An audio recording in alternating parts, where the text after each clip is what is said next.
তোর বাবা খা। বাবা ভাই যাবেন নাকি? একটু দেরি হইব, বাচ্চারা ভাত খাওয়াইতেছি তো। ও আচ্ছা, বাচ্চারা ভাত খাওয়াচ্ছেন। হ্যাঁ ভাই। না, আমি প্রায় সময় দেখি আপনাকে এখানে বাচ্চারা ভাত খাওয়ান, ওর সেবা যত্ন করেন গাড়িতে বসে। বাচ্চার মা নাই?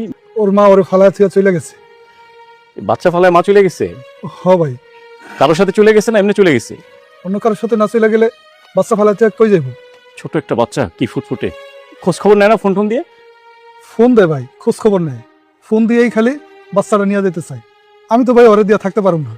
বলছিলাম আপনি বাচ্চার মায়ের সাথে দেখা করেন, দেখা করলে একটা সমাধানে চলে আসবে। দেখা করতে পারব, কিন্তু আমার বাচ্চা দিতে পারব না। সমাধান কি হবো সেটা আমি জানি না ভাই। দেখেন ভাই, স্বামী স্ত্রীর মধ্যে অনেক সময় অনেক ভুল বোঝাবুঝি হয়, নিজেদের মধ্যেই সমাধান করতে হয়। হয়তো আপনাদের মধ্যে এরকম কিছু হয়েছে, হয়তো দেখা করে কথা বলেন, একটা সমাধানে চলে আসতে পারে। আপনি যেহেতু কইছেন, তাহলে কালকে বিকালে ওর মার সাথে দেখা করি। আপনি একটু থাকেন ভাই। ঠিক আছে, আমি থাকবো। আপনি তাহলে একটু বসেন, আমার পোলার খাওয়া শেষ, আপনাকে আমি নিয়ে যাই। ঠিক আছে, খাবার শেষ হলে আমাকে একটু পৌঁছে দেন। আচ্ছা বাবু, একটু পানি খাও ধরো।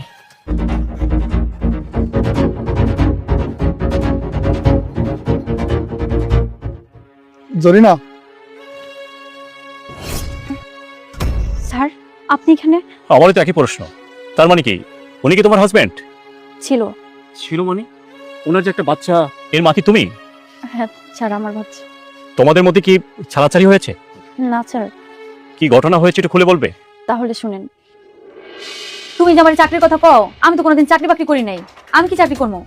আমার এই বাসা থাকতে হইলে না তোর কাম আল্লাহর নামটি দেখে যে এড়িয়ে যাবে তার মনের ইচ্ছা কখনোই পূরণ হবে না। তাই আল্লাহর এই নামটির জন্য একটি লাইক এবং সাবস্ক্রাইব করে যাও। করে খাইতে হইব। আগে তো তুমি এমন কথা কও নাই, এখন আমি আমার সবকিছু ফালাইয়া তোমার কাছে আইছি, আর এখন তুমি পল্টি নিয়ে নিলা। আমার বোঝা হয়ে গেছে, তোমার আসল রূপ আসল চরিত্র সব প্রকাশ হয়ে গেছে। তুমি যে এত নিকৃষ্ট এত খারাপ আমি আগে বুঝিনি। আমি খারাপ? এই মাগি, আমি খারাপ? খারাপ তো তুই।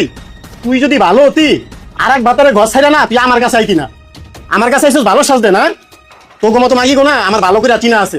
যখন তোকে অন্য পুরুষরা লোভ লালসা দেখাইবো না, তখন তোরা আমার তুই অন্য বেটার লগে যাবি গা। এখন আমার কাছে ভালো সাজ দেয়ছস। আল্লাহ তোমাকে হেদায়েত করুক। তুমি যে এত নিষ্ঠুর এত পাষাণ আমি আগে বুঝি নাই। আমি আমার সোনা সংসার ফালাইয়া আমি তোমার কাছে আইছি, আর তুমি আমার দিয়া কাম করাইবা, আর তুমি ঘরে বইয়া খাইবা। কেন তুমি কাম করতে পারো না? আমি কি তোরে বিয়া করছি কাম করার লিগা? আমি ঘরে বয়া বয়া খামু, তুই কাম করবি।